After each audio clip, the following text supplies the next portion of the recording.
میرا یہ رائے ہے کہ دہشت گردی کے خلاف جنگ میں پوری قوم کو متحد رہنا چاہیے اور متحد ہونا چاہیے، تمام سیاسی جماعتوں کو اور پی ٹی آئی کو اے پی سی میں ضرور شرکت کرنی چاہیے۔ ان کے سینئر لیڈرز کے ساتھ ایاز صادق صاحب کی بات ہوئی ہے اور پہلی بار بات نہیں ہوئی، یہ بات ہوتی رہتی ہے۔ ان کے فون بھی آتے رہتے ہیں، ہمارے فون بھی جاتے رہتے ہیں اور اسی ذریعے سے ہم ایک دوسرے سے کمیونیکیٹ کرتے ہیں۔ وہی طریقہ استعمال کیا گیا جو ہمیشہ استعمال کیا جاتا ہے، تو ان کو سنجیدگی کا مظاہرہ کرنا چاہیے۔ باقی سیاسی اختلاف اپنی جگہ رہے، چلتا رہے، لیکن دہشت گردی کے خلاف ایک پالیسی جو ہے اس پہ ہم سب کو اکٹھے ہونا چاہیے۔ کچھ باتیں ایسی ہوتی ہیں جو قومی معاملات ہیں، ان پر سیاست نہیں کی جا سکتی، کوئی بھی فریق سیاست نہیں کر سکتا۔ گزارش یہ ہے کہ یہ میری ذاتی رائے ہے اور بڑی اوپن رائے ہے، میں نے اپنی رائے کبھی چھپائی نہیں ہے۔ ایک تو یہ ہے کہ مخصوص حالات میں پہلے بھی کئی بار ایسا ہوا ہے کہ انتخابات جو ہیں وہ آگے گئے ہیں۔ جب محترمہ بے نظیر بھٹو کی اسیسینیشن ہوئی تھی، جب 88 میں سیلاب آ گیا تھا، اب آپ نے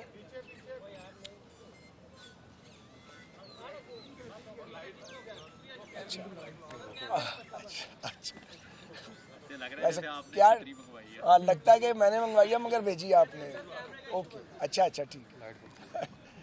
ویسے خوب شارٹ ہے ماشاءاللہ آپ کی۔ تو گزارش یہ ہے کہ یہ جو انتخابات، صوبائی اسمبلیوں کے انتخابات کی بات ہے، میرا ذاتی موقف تو یہ ہے کہ ملک میں انتخابات ایک ساتھ ہونے چاہیے، ادروائز کیوس کریٹ ہوگا، ایک نیا بحران پیدا ہوگا۔ پاکستان بحرانوں کا متحمل نہیں ہو سکتا اور یہ بھی ممکن نہیں ہے کہ ملک میں پورا سال انتخابات ہی ہوتے رہیں اور کوئی دوسرا کام نہ ہو، کیونکہ جو اکنامک میلٹ ڈاؤن ہے، جو معاشی بحران ہے، وہ بہت بڑا ہے اور وہ بھی ایک بدترین سیلاب کی طرح ہے جس نے پورے ملک کو اپنی لپیٹ میں لیا ہے۔ تو ایسے پہ مزید تقسیم کا باعث بنے گی یہ چیز اگر یہ الگ الگ ہوا، کیونکہ چاروں فیڈریٹنگ یونٹس میں اور فیڈریشن میں ایک ہی وقت پہ میں سمجھتا ہوں انتخابات ہونے چاہیے، میری ذاتی رائے ہے اور یہ رائے رکھنے کا ہر کو حق حاصل ہے۔ آئین کی پاسداری اپنی جگہ موجود ہے، لیکن اس ملک میں پہلے بھی مختلف مواقع پر انتخابات جو ہیں وہ التوا ہوا اس التوا کی بالکل یہ مقصد نہیں ہے کہ کوئی الیکشن سے ہم دوڑنا چاہتے ہیں۔ الیکشن پہلی بار لڑنا ہے، الیکشن بدترین حالات میں بھی لڑا ہے۔ 18 کا جو الیکشن تھا اس سے برے حالات تو نہیں ہیں کہ جبر کی بنیاد پہ ہمارے خلاف وہ الیکشن لڑوایا گیا عمران خان صاحب کو، اور ہمارے خلاف جو ہیٹ کیمپین تھی وہ ریاستی اداروں میں موجود سہولت کاروں کی مدد سے عرصہ پہلے شروع کر دی گئی تھی۔ تو معاملہ یہ ہے کہ الیکشن سے پی ڈی ایم کی کوئی جماعت نہیں بھاگتی، کیونکہ پرانی سیاسی جماعتیں ہیں، کئی الیکشن لڑ چکی ہیں، جیتتے بھی ہیں، ہارتے بھی ہیں، لیکن آپ ملک کو مزید کسی نئے بحران کا شکار نہیں کر سکتے۔ دوسری بات یہ ہے کہ آپ انتخابات پہ مان جائیں، اگلا ڈیمانڈ کریں گے الیکشن کمیشن بدلو، تو الیکشن کمیشن تو آئین کے تحت بنا ہوا ہے اور ان کو آئینی تحفظ حاصل ہے۔ تو عمران خان کی یہ فطرت ہے، اگر اس کی آپ ایک بات مانیں گے وہ دوسرا مطالبہ کرے گا، دوسرا مانیں گے وہ تیسرا کرے گا۔ ملک میں ایک وقت میں انتخاب ہونے چاہیے اور یہ الیکشن کوئی کھیل نہیں ہے۔ دوسری بات، آئین نے اختیار دیا قائد ایوان کو کہ وہ اسمبلی ڈیزالو کر سکتا ہے، یہ بلائنڈ پاور نہیں ہے۔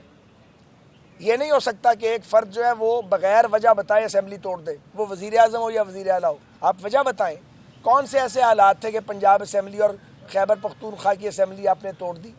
ایسے تو کوئی حالات نہیں تھے۔ اور پھر یہ حکم کون دے رہا ہے؟ ایک آدمی جس کی کوئی کانسٹیٹیوشنل حیثیت نہیں ہے۔ عمران خان تو اسمبلی نہیں توڑ سکتا، اور انہوں نے میڈیا پہ یہ بات ریکارڈ پہ ہے، انہوں نے باقاعدہ اس کو اناؤنس کیا، پریشرائز کیا اور وزراء اعلیٰ کو دباؤ میں لا کر، چونکہ محمود خان صاحب ان کے وزیر اعلیٰ تھے اور پرویز الہی صاحب ان کے ووٹوں سے وزیر اعلیٰ تھے، انہوں نے 2 اسمبلیاں توڑوا دی۔